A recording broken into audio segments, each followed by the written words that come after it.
అంటే ఎవరైనా విద్యార్థులు సైకిల్లో లేదా వాహనాల్లో వెళ్తారు. కానీ అస్సాంలోని కాచర్ జిల్లాకు చెందిన ఇద్దరు విద్యార్థులు మాత్రం రోజు గుర్రంపై పాఠశాలకు వెళ్తున్న దృశ్యాలు ఇప్పుడు వైరల్ అవుతున్నాయి. రహీం హుస్సేన్ బరుబాయ, రాహుల్ హుస్సేన్ బరుబాయ అనే ఇద్దరు అన్నదమ్ములు ఈ విధంగా గుర్రాలపై స్కూల్ కు వెళ్తూ వార్తల్లో నిలిచారు.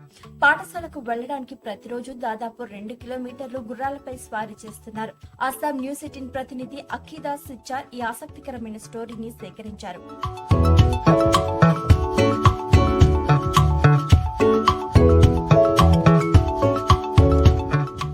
కాచర్ జిల్లాలోని ఉదర్బంద్ అసెంబ్లీ నియోజకవర్గం పరిధిలోని దుర్పాటిల్ లాంగ్చింగ్ బాసత్తులో ఈ ఇద్దరు అన్నదమ్ములు.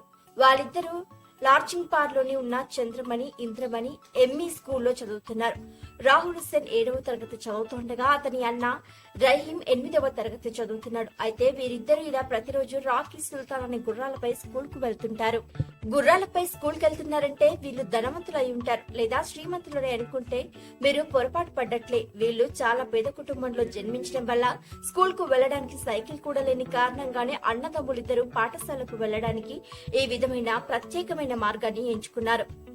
లార్చింగ్ పార్ అనేది కాచర్ జిల్లాలోని మారుమూల ప్రాంతం. అక్కడ కమ్యూనికేషన్, రవాణా సౌకర్యాలు ఇప్పటికీ అభివృద్ధి చెందలేదు. ఫలితంగా కుటుంబం జీవనోపాధి కోసం ప్రధానంగా వ్యవసాయంపై ఆధారపడి ఉంది. ఇలాంటి పరిస్థితుల నేపథ్యంలో వీళ్ళు గుర్రాలపై పాఠశాలకు వెళ్తున్నారు. రసూల్ హుస్సేన్ చిన్నప్పటి నుంచి తమ తండ్రికి జంతువులు, పక్షులను చూసుకోవడంలో సహాయం చేస్తున్నారు. ఈ అన్నదమ్ములు తండ్రి గుర్రాలను పెంచడం, హార్స్ రైడింగ్ లో శిక్షణ ఇవ్వడం వంటివి చేస్తుంటారు. పూర్వకాలంలో రాజులు గుర్రాలపై ప్రయాణించేవారని, గుర్రాలపై పాఠశాలకు వెళ్లడం తమకు ఇష్టమని రహీం, రుహుల్ చెప్తున్నారు. తమ కథ సోషల్ మీడియాలో వైరల్ కావడం పట్ల వారు సంతోషాన్ని వ్యక్తం చేస్తున్నారు.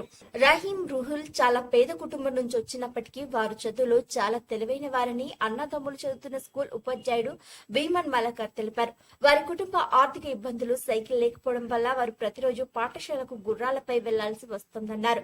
చిన్నప్పటి నుంచి వారు గుర్రపు స్వారీ నేర్చుకున్నారని ఆయన తెలిపారు. సిల్చర్ పట్టణం నుండి పాఠశాల 3 కిలోమీటర్ల దూరంలో ఉందని ఆయన పేర్కొన్నారు. అయితే ఈ ప్రాంతంలో వంతెన లేకపోవడం వల్ల రవాణా సౌకర్యాలు మెరుగుపడలేదు. అంతేకాకుండా ఇది మారుమూల ప్రాంతంలో ఉన్నందున పాఠశాల మౌలిక సదుపాయాలు కూడా బాగా అభివృద్ధి చెందలేదు. ఈ ప్రాంతంలో విద్యాభివృద్ధి కోసం ప్రభుత్వం వెంటనే వంతెన నిర్మించి పాఠశాల మౌలిక సదుపాయాలను మెరుగుపరచాలని స్కూల్ ఉపాధ్యాయుడు భీమన్ మలకర్ విజ్ఞప్తి చేశారు.